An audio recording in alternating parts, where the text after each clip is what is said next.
are about to wrap up here at Bolo Punch Boxing Hour. I thank you for logging on and listening in. Tonight's Golden Leaf fighter, you should know James Buster Douglas, who's Wait a minute. Wait a minute. You can't get out of this that easy. Mo, come back in here. Mo told me that Buster Douglas's birthday is today. It says here, first and foremost, born April 7th. What, is this a trick of some kind? I swear I read something.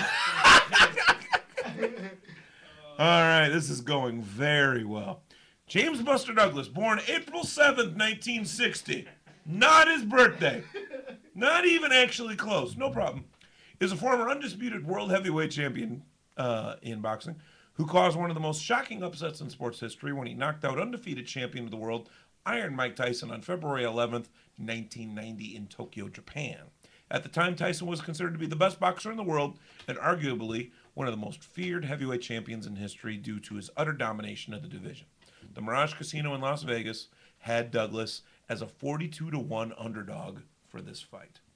Son of a professional boxer, William Dynamite Douglas, Buster Douglas grew up in Columbus, Ohio, in the predominantly black Linden area neighborhood, Windsor Terrace. He attended Linden McKinley High School, where he played football and basketball, even leading Linden to a Class AAA state basketball championship in 1977. After high school, Douglas played basketball in the Coffeyville Community College Red Ravens in Coffeyville, Kansas, from 78 to 79. He is in the Coffeyville Red Mavens Men's Basketball Hall of Fame. Douglas had been fighting since the early 1980s. Among his most notable fights were points wins over Randall Tex Cobb and former world titleist Greg Page, and a stoppage loss against David Bay. He fought the undefeated Tony Tucker in 1987 for the vacant IBF Heavyweight Championship. Douglas was leading on all the scorecards until he appeared to grow tired in the later rounds before being stopped by a TKO in the 10th round. After the Tucker loss, Douglas notched 6 consecutive wins, including decisions over Oliver McCall and Trevor Berbick, and a knockout of Mike Williams on the undercard of Mike Tyson versus Michael Spinks to earn a shot at the heavyweight championship of the world. After beating Mike Tyson for the undisputed heavyweight championship of the world, while still champion, Douglas appeared on the February 23rd, 1990 episode of the World Wrestling Federation's WWF main event as special guest referee for a rematch between Hulk Hogan and Randy Macho Man Savage. Originally, Mike Tyson was supposed to be scheduled as the guest referee, but after the upset, WWF scrambled to sign Douglas for it. I actually still have that on a dusty VHS tape somewhere. Douglas made his only defense of the heavyweight belt on October 25th, 1990 against Evander Holyfield.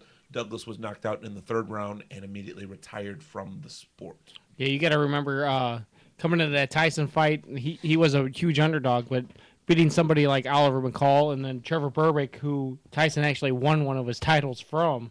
Yeah. I mean, those were pretty big wins coming into that fight. That's obviously how he scored that fight, but being a 42-1 underdog, I've actually heard up to a 50-1 underdog for Tyson in that fight as well. So, I mean, that's it. That's obviously his claim to fame. We had a great interview with him at the Hall of Fame a couple of years ago. Check it out on YouTube.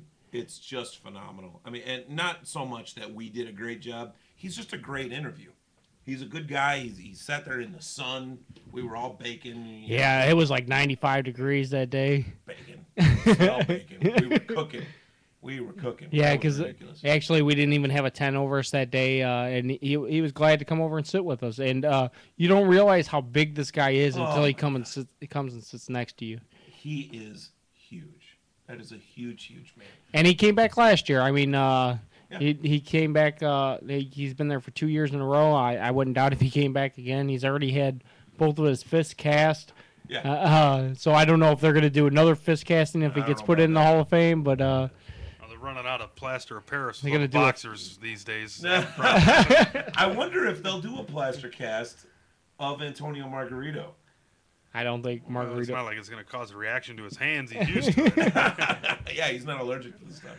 All right, let's pull the plug on this. For Emil Soda, Popinski, Kegabine, Timmy the producer, Patterson, Nestor Garza Romero out on location. I am your host, Chris Guzman, wishing you peace and punches. This has been your Bolo Punch Boxing Hour, brought to you by George Rogie Insurance.